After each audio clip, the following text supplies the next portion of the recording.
ছবি আজকে প্রকাশ্যে এলো, যেভাবে এই সেমিনার রুমে ভিড় জমেছে এবং যেভাবে এখানে তথ্য প্রমাণ নষ্টের আশঙ্কা করা হচ্ছে, সেই যে তথ্য প্রমাণ নষ্টের আশঙ্কা, আজকের সেই ছবি সেই আশঙ্কাকে আরো জোরদার করলো। ধন্যবাদ। এবং খুব স্বাভাবিকভাবেই একাধিক প্রশ্ন উঠতে শুরু করেছে যে সেমিনার রুম একেবারে ক্রাইম সিন, যেখানে একজন তরুণী চিকিৎসকের ধর্ষণ খুনের মতো ভয়াবহ ঘটনা ঘটে গিয়েছে, সেখানে দেহ উদ্ধারের পরপরই হাসপাতালের পক্ষ থেকে কর্তা ব্যক্তিরা তারা উপস্থিত রয়েছেন, পুলিশ আউটপোস্টের ওসি তিনি উপস্থিত রয়েছেন, এমনকি তৎকালীন যিনি অধ্যক্ষ ছিলেন সেই সন্দীপ ঘোষ তার আইনজীবী তিনি কি করছেন, তিনি তো বহিরাগত। একাধিক প্রশ্ন উঠছে কেন এই প্লেস অফ অকারেন্স কে গণনা করা হয়নি।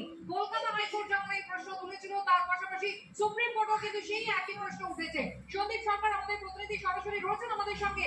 সন্দীপ, যেখানে আমরা 22 তারিখ দেখলাম সুপ্রিম কোর্টে একেবারে সিবিআই আইনজীবী তিনি স্পষ্ট বলছেন প্লেস অফ অকারেন্সে অল্টারেশন হয়ে থাকতে পারে এবং সেক্ষেত্রে তদন্তের জন্য প্রয়োজনীয় তথ্য সংগ্রহে তাদের সমস্যার মধ্যে পড়তে হচ্ছে।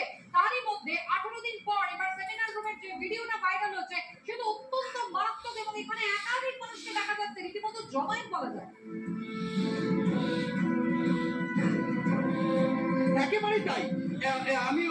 আমি যে ছবিটা আমরা দেখাচ্ছি সেটা হচ্ছে সেমিনার রুমের ভেতরের ছবি। তুমি দেখতে পাবে যে সেই ভিডিও ফুটেজে কিন্তু দেখা যাচ্ছে যে একটা দরজা, সেই দরজা দিয়ে মানুষজন দলে দলে আসছেন, যেন এটা একটা দর্শনীয় জায়গা।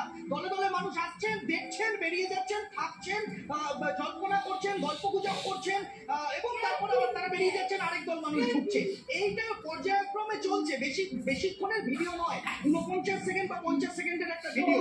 সেই ভিডিওটাতেই দেখা যাচ্ছে যে দলে দলে মানুষ আসছেন আর যাচ্ছেন। আর সেমিনার